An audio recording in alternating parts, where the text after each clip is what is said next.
गांव के पास एक गहरी और सुनसान जंगली इलाके में एक तांत्रिक बाबा का आश्रम था। वह बाबा अपनी रहस्यमयी शक्तियों के लिए प्रसिद्ध था। उसका नाम था बाबा देवेंद्र। कहा जाता था कि वह अजीब अजीब मंत्रों का जाप करता और किसी भी समस्या का हल निकाल देता। उसके पास आने वाले लोग उससे अपनी मुश्किलों का समाधान पूछने आते थे, चाहे वह बीमारियों से परेशान हो या किसी शाप से मुक्त होने के लिए।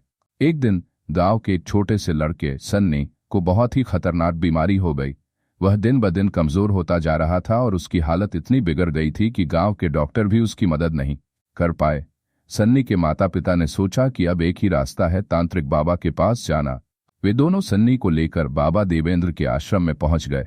बाबा का आश्रम काफी अजीब था। चारों ओर सन्नाटा था और हवा में एक अजीब सी महक थी। बाबा देवेंद्र अपने छोटे से कमरे में बैठे थे। उनके हाथों में एक जोड़ी तंत्र मंत्र की किताबें और उसके पास जलती हुई अगरबत्तियां थीं। जब सन्नी और उसके माता पिता बाबा के पास पहुंचे तो बाबा देवेंद्र ने बिना देखे ही कहा, तुम्हारे बेटे को किसी बुरी आत्मा ने पकड़ा है। अगर तुम उसे बचाना चाहते हो तो मेरी मदद चाहिए होगी। सन्नी की मां ने घबराकर कहा, क्या आप सच में उसे ठीक कर सकते हैं बाबा? बाबा देवेंद्र ने एक गहरी सांस ली और बोले, जो मैंने देखा है उससे लगता है कि वह आत्मा उसकी जान लेने का प्रयास कर रही है। इसे केवल तंत्र मंत्र से ही दूर किया जा सकता है। बाबा देवेंद्र ने तंत्र मंत्र की विद्या का अभ्यास करना शुरू किया। वह दिन रात सन्नी के चारों ओर तंत्र मंत्र करते रहे। हवा में एक अजीब सी हलचल थी और रात के समय तो उनके मंत्रों की गूंज दूर दूर तक सुनाई देती थी। कुछ दिन बाद सन्नी की हालत में सुधार होने लगा। उसकी त्वचा में रंग वापस आने लगा। एक रात बाबा देवेंद्र ने एक गहरी तंत्र क्रिया की और अचानक पूरे आश्रम में एक तेज झटका लगा। कमरे में अंधेरा हो गया और एक भयंकर चीख सुनाई दी। बाबा देवेंद्र ने आंखें बंद की और अपना मंत्र खत्म किया।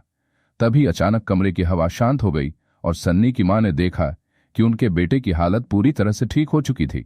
बाबा देवेंद्र ने धीरे से कहा, तुम्हारा बेटा अब पूरी तरह से ठीक है और उस आत्मा का प्रभाव अब उस पर नहीं है।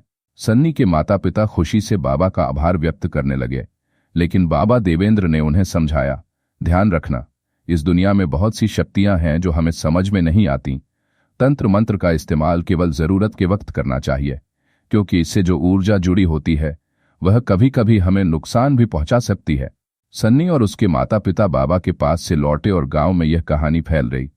लोग कहते थे कि बाबा देवेंद्र न केवल तांत्रिक थे, बल्कि वह उन रहस्यमयी शक्तियों के बीच संतुलन बनाए रखते थे जो दुनिया को समझ नहीं पाती। परंतु आज भी जब कोई जंगल के पास जाता है तो उन्हें हवा में मंत्रों की गूंज सुनाई देती है और वह कहते हैं, तांत्रिक बाबा की शक्तियां आज भी जिंदा है।